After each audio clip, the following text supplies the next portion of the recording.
Apa kabar Sobat Tapak Astral? Kali ini saya akan membahas tentang misteri legenda Buta Hejo. Atau untuk saudara-saudari kita yang ada di Jawa, disebut Buto Ijo. Kita tahu bahwa Buto Ijo ini ceritanya sangat melegenda, mengiringi masa-masa kecil kita yang ada di Indonesia tentunya, tentang cerita Timun Mas. Dan dikatakan Buto Ijo ini sering meminta tumbal, yaitu bayi, menjadi kudapannya. Nah, lantas, apakah itu benar pernah terjadi di masa lampau? Atau ada misteri-misteri lain di balik cerita Buto Ijo ini? Sobat Tapak Astral, kalau ingin tahu lebih lengkapnya, jangan kemana-mana, karena kita akan membahas lebih dalam sesuai dari permintaan astralizer, baik itu yang PM ataupun yang komen yang ingin adanya pembahasan tentang Buta Ijo. Maka jangan kemana-mana, saksikan dulu yang satu ini. Sebelum mulai, mohon diklik tombol like, subscribe, dan bunyikan loncengnya. Jangan lupa share, komen, dan selamat menyaksikan. Terima kasih. Tapak Astral present. Seperti yang kita ketahui, legenda Buto Ijo ini awal mulanya tersebar dari Pulau Jawa, khususnya daerah Jawa Tengah. Nah, sebelum saya menggali misteri dan rahasia di balik Buto Ijo ini, alangkah lebih baiknya kita mendengarkan kembali atau flashback ke masa lalu tentang legenda cerita Timun Mas yang akan disampaikan oleh Brother Del. Nah, jadi Bang Jo ya, cerita Timun Mas ini berawal dari ibu-ibu yang bernama Mbok Srini. Mbok Srini ini bisa dikatakan dia itu cukup tua gitu ya. Sampai suaminya pun sudah nggak ada di dunia ini. Dia pun tidak dikehendaki memiliki anak oleh Tuhan. Nah, singkat cerita, Mbok Srini ini tiba-tiba bermimpi ketemu sama raksasa Buta Ijo gitu Bang Jo ya. Nah, Buta Ijo ini bilang bahwasannya nanti kamu pergi ke hutan di mana setiap hari kamu mengambil kayu bakar di sana. Nanti di bawah pepohonan ada anak kecil di sana menunggu kamu. Kata Buta Ijonya begitu ke Mbok Srini. Akhirnya Mbok Srini bangun dari tidurnya di pagi hari, terus Mbok Srini langsung pergi ke hutan sekaligus mencari kayu bakar. Dan ternyata benar, di bawah pepohonan itu ada layaknya kayak bebungkusan gitu Bang Jo. Nah, pas Mbok Srini ini melihat bungkusan itu, dia tergiur lah, gak sabar gitu pengen lihat anak gitu ya yang ada di isi bungkusan itu. Tapi setelah dibuka, ternyata isinya bukan anak, melainkan ada 4 benda. Yang pertama benih timun, yang kedua jarum, ketiga garam, dan keempat terasi. Lalu tiba-tiba tanah tuh bergetar. Gak lama kemudian di tengah hutan tiba-tiba datanglah Buta Ijo menghampiri Mbok Srini ini. Mbok Srini di sana kaget, takutnya Buta Ijo ini pengen makan dia atau gimana gitu ya. Namun si Buta Ijo ini bilang bahwasannya, tenang, aku gak bakalan makan kamu, kata Buta Ijo kayak gitu. Nah, Mbok Srini bilang lah terkait masalah anak ini, kok bukan anak gitu yang di dalam bungkusan ini tuh, melainkan ada 4 benda ini. Nah, alhasil si Buta Ijo ini bilang ke Mbok Srini, benih timun itu jika kamu tanam akan menjadi anak kecil, katanya kayak gitu. Dan itu akan menjadi anak perempuan, kata Buta Ijonya tuh kayak gitu. Nah, tapi setelah Buta Ijo bilang kayak gitu, ada selang perjanjian di sana. Ketika anak itu dewasa, kamu harus mengantarkannya lagi kepadaku, kata Buta Ijonya kayak gitu. Akhirnya Mbok Srini karena pengen punya anak gitu ya, berjanjilah sama si Buta Ijo itu. Singkat cerita, ditanam itu benih, jadilah timun emas. Nah, di dalam timun emas itu setelah matang, di dalamnya itu ada anak kecil, seseorang perempuan gitu. Nah, akhirnya Mbok Srini ini nguruslah anak itu ya, sampai si anak ini tuh jadi dewasa, tumbuh jadi wanita yang cantik gitu. Nah, terus si Mbok Srini ini tiba-tiba keinget perjanjian itu. Nangislah dia ya. Nah, si anak timun masnya ini Alhasil pengen nanyain ke Mbok Sri ini kenapa nangis gitu. Nah curhatlah Mbok Sri ini sama anaknya. Jadi gini gitu. Dulu ada perjanjian sama Buta Hejo gini. Nah singkat cerita Mbok Sri ini inget bahwasannya dia itu punya kenalan dari sahabat suaminya dulu. Dia itu petapa gunung. Alhasil Mbok Sri ini sama anaknya ini pergilah mengunjungi itu petapa gunung. Nah singkat cerita si petapa gunung ini bilang, gunakanlah keempat benda itu yang dulu ada di bungkusan itu. Yang pertama benih timun. Soalnya disclaimer, si benih timunnya ini yang kepake cuma satu. Nah yang kedua garam, ketiga jarum, keempat terasi itu. Usahakan ketika si Buta Hejo udah datang, di saat waktu perjanjian nanti kelak, Timun Mas harus lari sambil melemparkan keempat bahan itu, kata si petapa gunung. Alhasil Mbok Sri ini percaya.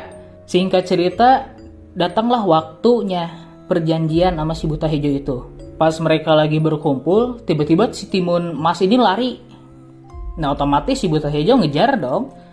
Nah lalu si Timun Mas ini melakukan apa yang menurut si petapa gunung itu anjurkan buat dia. Pertama dia mengeluarkan benih timun dulu. Dilemparlah itu benih timun. Nah tiba-tiba banyak batang timun yang ngelilitin si Buta Hejo ini. Namun Buta Hejo ini berhasil lepas gitu. Alhasil Timun Mas lari lagi. Nah yang kedua, Timun Mas mengeluarkan jarum.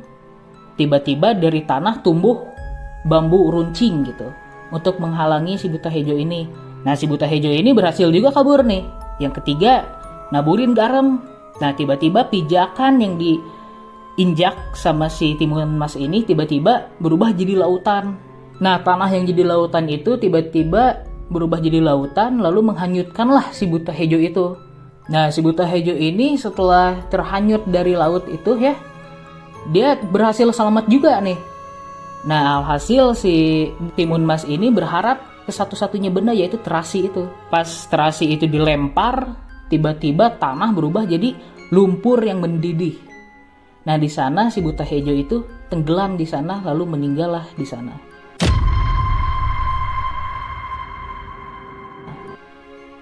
Lalu Timun Emas pulang ke ibunya dengan happy gitu. Nah kurang lebih begitulah ya Bang Jo, legenda cerita dari Timun Mas ini. Menurut Bang Jo cerita ini apakah real atau ini hanya sekedar folklore? Kalau misalkan ini real, Bang Jo, lalu Buta Hejo ini berasal dari golongan jin apa gitu ya. Nah kalau misalkan ini folklore, hikmah apa yang bisa kita ambil dari cerita ini Bang Jo? Sebelum saya lebih jauh menguak misteri di balik Buta Hejo ini, saya ingin menegaskan bahwa leluhur kita ini sangatlah jenius. Leluhur kita bukanlah orang-orang yang ketinggalan zaman, bukanlah orang-orang yang bodoh. Mereka adalah orang-orang yang cerdas dan jenius. Bisa kita lihat dan bisa kita cirikan dari folklore yang ada di Indonesia. Leluhur-leluhur kita ini kalau bercerita tidak sembarang cerita. Kalau berimajinasi tidak sembarang mengimajinasikan. Namun cerita dan imajinasinya itu adanya kandungan nasihat di dalamnya. Ini pun dibuktikan oleh para peneliti, seperti contohnya Gunung Padang yang ada di Cianjur. Apabila Gunung Padang itu terbukti sebuah piramida, maka peradaban Mesir kuno jauh di bawah Gunung Padang.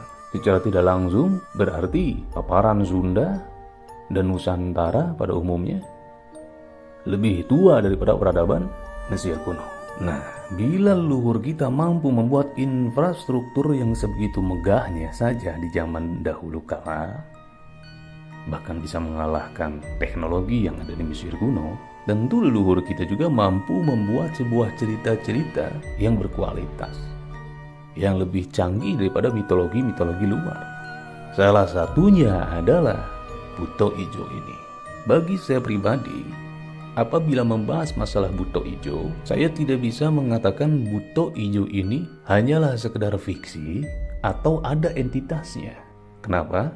Karena alasannya, apabila dikatakan Buto Ijo ini adalah fiksi, ada beberapa orang yang pernah melihat sosok raksasa ini. salah satunya kakek saya. Namun wujudnya berbeda. Yang pernah dilihat oleh kakek saya di masa beliau masih muda, beliau melihat sosok tinggi besar. Bahkan kata beliau, pundaknya saja itu melebihi daripada pohon kelapa yang menjulang tinggi. Tapi perwujudannya tidak seperti perwujudan buta hejo. Perwujudannya seperti manusia berbadan besar, namun memiliki mata di sekujur tubuhnya. Dikatakan oleh kakek saya, itu disebut buta mata sakurilingna, atau raksasa yang mempunyai mata di seluruh sekujur tubuhnya. Apabila buta hijau ini dikatakan juga nyata, jarang sekali orang yang melihat. Makanya saya di sini mau mengambil dari dua sisi. Berhubung yang diceritakan di sini adalah soal Timun Mas, maka kisah Timun Mas itu hanyalah folklore semata, bukan kisah nyata. Kenapa? Di sana banyaknya kandungan nasihat bagi kita, yang bahkan nasihat itu masih berlaku hingga sekarang. Apa yang kita bisa ambil daripada kisah Timun Mas ini? Di sana diceritakan bahwa buta ijo ini menyuruh Mbok Srini untuk mengambil salah satu benda bungkusan yang ada di suatu lokasi, yang dijanjikan katanya di dalam bungkusan itu adanya seorang anak, atau bisa mewujudkan impian daripada Mbok Srini ini yang berharap ingin memiliki anak. Tapi pada faktanya ternyata itu hanyalah benda-benda, termasuk di dalamnya adalah timun itu sendiri, biji timun yang ditanam oleh Mbok Srini atas perintah daripada buta ijo ini, yang katanya nanti kelak akan menjadi seorang anak. Nah, karena si Mbok Srini ini yakin sama si buta ijo ini, akhirnya dia menanam dan benarlah menjadi seorang anak. Nah, di sini apa hikmah yang kita bisa ambil? Yang pertama, kekuatan keyakinan. Inilah kekuatan mindset. Mbok Rini atau Mbok Srini, dia sangat menginginkan anak. Saking dia sangat menginginkan anaknya, saking dia sangat menginginkan seorang anak, sehingga dia meyakini apa ucapan si buta ijo ini, dan Allah kabulkan menjadi seorang anak. Atas apa? Atas keyakinannya. Seperti janji Allah Subhanahu wa taala, Allah tidak akan menolak doa seseorang apabila sedikit pun tidak ada keraguan di dalam hatinya. Itu hikmah yang pertama yang bisa kita ambil ya. Hikmah yang kedua, di sini dengan jelas dikatakan bahayanya tipu daya iblis dan anak cucunya. Seperti si buta ijo ini, seakan-akan mau membantu Mbok Srini supaya memiliki anak. Tapi pada faktanya Mbok Srini sendiri dimanfaatkan oleh si buta ijo ini. Karena si buta ijo ini sudah tahu kelak itu timun akan jadi anak, dan ketika jadi anak dia akan memakannya. Inilah yang disebut dengan tipu daya iblis. Lalu hikmah berikutnya yang terkandung di dalam cerita Timun Mas ini, dianjurkan untuk kita berani bertindak melawan rasa takut kita sendiri. Karena musuh terbesar kita adalah diri kita sendiri. Seperti yang terkandung di dalam cerita Timun Mas ini. Cerita si anak ini yang sedang dikejar-kejar oleh buta ijo. Lalu dia mencoba memberanikan diri untuk melawan buta ijo itu. Meskipun beberapa kali gagal, dia tetap mencoba. Gagal lagi, mencoba lagi, gagal lagi, mencoba lagi. Hingga akhirnya anak itu pun mampu mengalahkan buta ijo dengan melawan rasa takutnya sendiri. Nah, mungkin itu hikmah yang bisa kita ambil dari cerita Timun Mas. Nah, Bang Jo, berarti fix ya, cerita Timun Mas ini adalah folklore dari leluhur kita yang mengandung banyak banget nasihat di dalamnya untuk generasi-generasi ke bawahnya, termasuk generasi kita saat ini ya, Bang Jo. Ya, itu adalah gambaran daripada kejeniusan para leluhur kita. Seperti yang saya bilang tadi, bahwa leluhur kita ini bukanlah orang-orang terbelakang. Mereka adalah orang-orang yang sangat mengerti literatur, sangat mengerti akan diksi, sehingga mereka mampu membuat sebuah karya sastra lisan yang melegenda. Salah satunya Timun Mas. Timun Mas ini adalah termasuk daripada karya sastra. Kenapa karya sastra? Karena inilah karya yang dituturkan dari lisan ke lisan.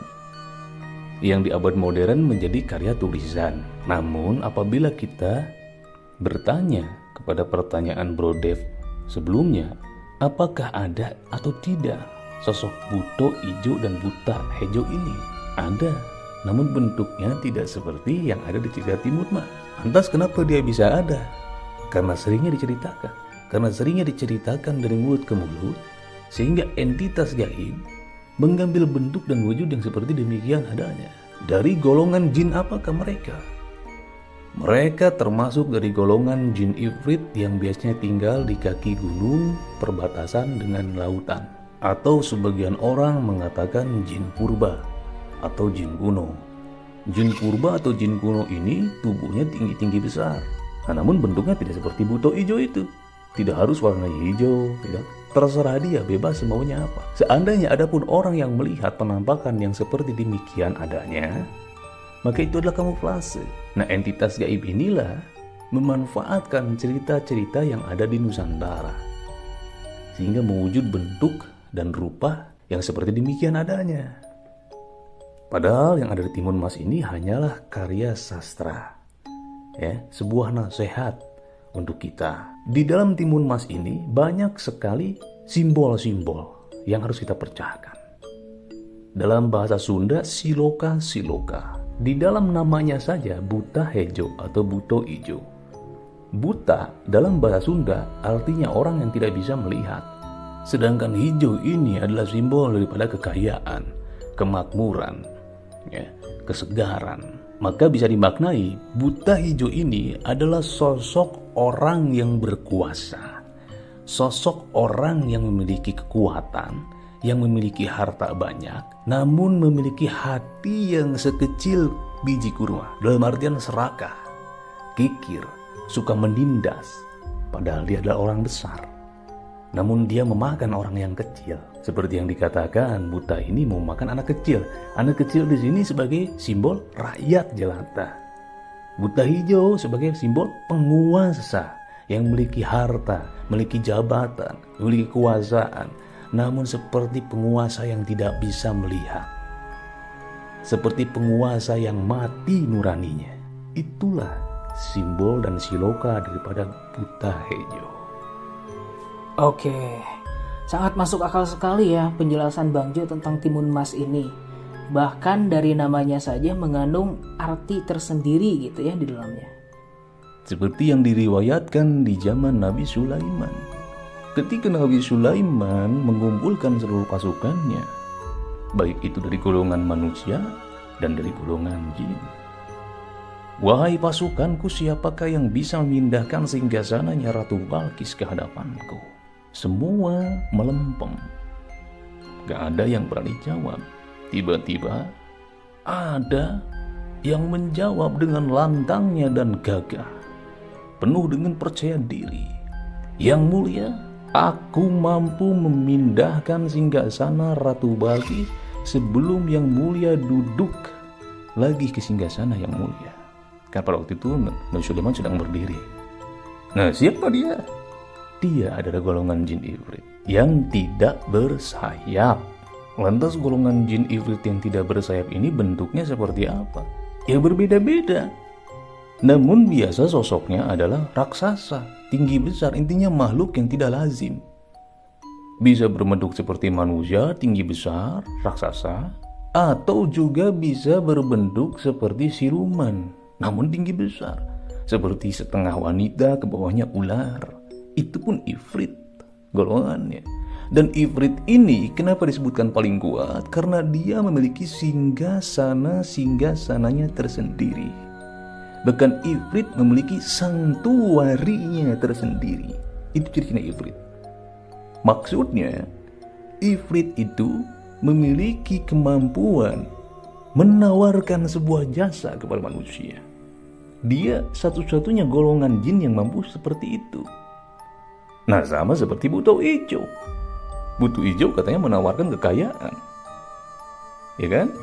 Nah, orang-orang yang akalnya terbalik percaya dengan itu, sehingga menyembah kepada Buto Ijo ini, ya, yang jelas-jelas dia adalah ifrit. Itulah bukti yang menguatkan bahwa Buto Ijo itu adalah jin ifrit. Namun bukan berarti itu adalah buto hijau yang dikatakan di Timun Mas. Itu hanya kamuflase saja dari jin ibrit. Karena mereka tahu manusia sudah didoktrin dengan rasa takut sosok buto hijau itu. Paham ya? Bahkan pernah diriwayatkan oleh Rasulullah SAW, beliau pernah melihat jin.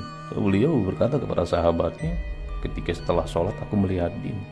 Tadinya sama Rasul mau ditangkap, terus mau diikat di tiang masjid, mau dipamerkan ke semua orang bahwa seperti itulah bentuk rupanya jin yang asli-aslinya. Namun si jinnya keburu kabur mabret, gak ketangkap sama Rasul. Di sana kita bisa ngambil benang merahnya bahwa jin itu tidak menakutkan. Kalau seandainya kita bisa melihat wujud seasli-aslinya jin, dia tidak bisa menakuti kita. Dia adalah makhluk yang lemah. Nah, lantas kenapa kita jadi takut? Ya karena dia mempelajari rasa takut manusia. Manusia takut akan hal apa? Oh, bentuk yang seperti demikian rupanya. Maka dibentuklah rupa yang sedemikian itu. Karena mereka tahu tidak semua manusia mampu melihat sosok asli jin seperti yang ada dalam firman Allah, ya kan? Hanya Allah Subhanahu wa taala lah yang mengetahui sosok dan wujud asli jin itu tersebut, dan para anbiya, para nabinya. Insya Allah. Ada juga riwayat ya yang mengatakan bahwa jin ini dahulu sangat takut sekali oleh manusia. Ketika ada manusia mereka langsung berlarian. Terus kenapa sekarang jin menjadi berani ya? Jin fasik, jin batil jadi berani kepada kita? Karena kita sendiri. Ini bermula daripada orang Arab jahiliyah. Ya, pada masa jahiliyah, orang Arab jahiliyah ini ketika sehabis berdagang, ketika sehabis bepergian jauh, dia misalkan beristirahat di suatu tempat. Dia biasa merendahkan diri mereka kepada entitas gaib, memohon kepada entitas gaib supaya entitas gaib tidak mengganggu. Didengarlah oleh salah satu entitas gaib ini, oleh salah satu jin, ternyata manusia ini takut dengan kita. Itulah awal mulanya jin mulai memberontak kepada manusia, mulai menakut-nakuti manusia, karena manusia sendirilah yang memperlihatkan kelemahannya.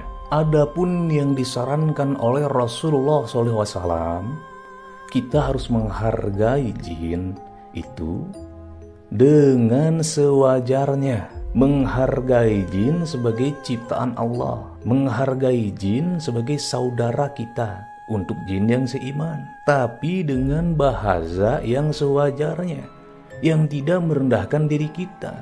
Kalau sampai memohon-mohon jangan ganggu, itu kan merendahkan diri kita.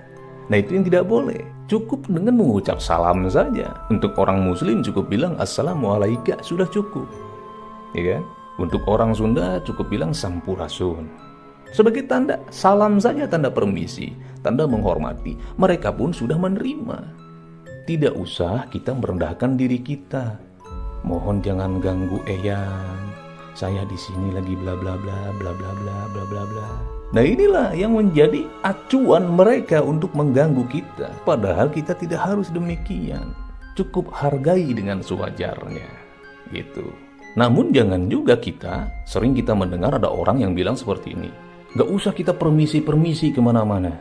Kita tuh manusia sempurna, bla bla bla bla bla bla bla bla bla. Berarti ngajinya belum tamat. Kenapa saya bilang ngajinya belum tamat? Karena Rasulullah SAW pun menganjurkan kita untuk bisa menghormati saudara-saudara kita, yaitu dari sebangsa jin. Berarti intinya Rasulullah mengajarkan toleransi, rasa menghormati, ya kan? Rasa menghargai ke sesama hamba Allah, ke sesama ciptaan Allah. Namun jangan melebihi batas wajar gitu loh. Bukan berarti kita harus seenaknya, gak usah permisi sama sebangsa jin. Kita kan punya adab. Jin juga makhluk Allah gitu kan. Hargai mereka namun sewajarnya itu. Tidak usah kita menghargai mereka tapi kita merendahkan diri kita sendiri. Nah, itu kan salah, keliru. Itulah yang dilarang di dalam Islam. Paham ya? Oke Bang Jo, berarti Allah Subhanahu wa taala, begitu juga Nabi kita Nabi Muhammad SAW mengajarkan kita untuk selalu menghargai makhluk ciptaan Allah ya, termasuk itu jin. Namun hargailah mereka dengan sewajarnya, jangan sampai kita tuh merendahkan diri kita. Gitu kan ya Bang Jo? Iya, kan Islam ini adalah agama yang adil, sesuai dengan takaran ya. Yang patut disembah itu hanyalah Allah Subhanahu wa taala. Yang patut ditakuti pun Allah SWT. Yang patut dimintai permohonan itu pun hanyalah Allah SWT. Oke, terima kasih ya Bang Jo atas pembahasan kita kali ini. Semoga rezekinya lancar ya, amin. Begitu juga untuk astralizer ya yang menyimak. Semoga rezeki kalian lancar, kalian semua pada sehat gitu ya. Begitu juga sobat astralizer yang sudah subscribe, mau dari Indonesia, Malaysia, dan juga Brunei Darussalam ya. Sekian pembahasan dari kami, semoga sehat selalu ya. Jangan lupa buat subscribe, like, share, sama komennya. Sampai jumpa lagi. Selamat menembus batas logika. Salam Rahayu.